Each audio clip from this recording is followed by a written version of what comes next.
The outrageous decision by the ICC prosecutor, Karim Khan, to seek arrest warrants against the democratically elected leaders of Israel is a moral outrage of historic proportions.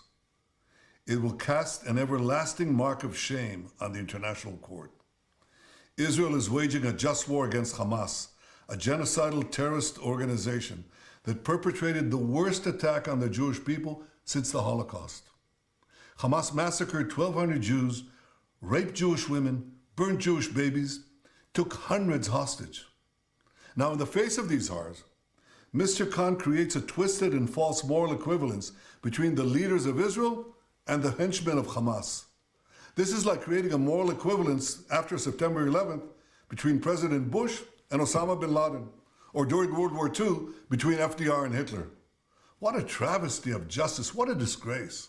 The prosecutor's absurd charges against me and Israel's defense minister are merely an attempt to deny Israel the basic right of self-defense.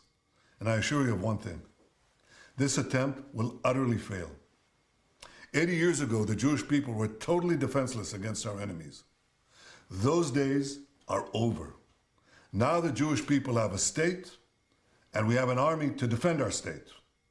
Notwithstanding the blood libels Mr. Khan has leveled, Israel will continue to wage this war in full compliance with international law. We will continue to take unprecedented measures to get innocent civilians out of harm's way and to ensure that humanitarian assistance reaches those in need in Gaza. Mr. Khan also sets a dangerous precedent that undermines every democracy's right to defend itself against terror organizations and aggressors.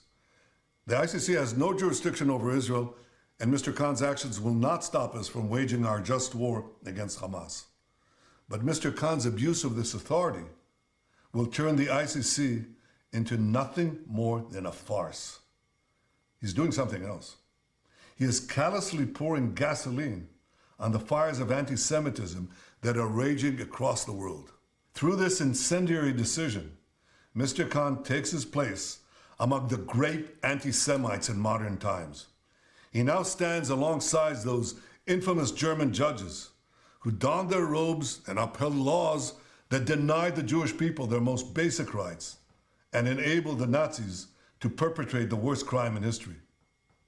2 weeks ago, on Holocaust Memorial Day, I pledged this: no amount of pressure and no decision in any international forum will prevent Israel from defending itself against those who seek our destruction. To all the enemies of Israel, including their collaborators in The Hague, I renew that pledge today. Israel will wage our war against Hamas until that war is won, because never again is now.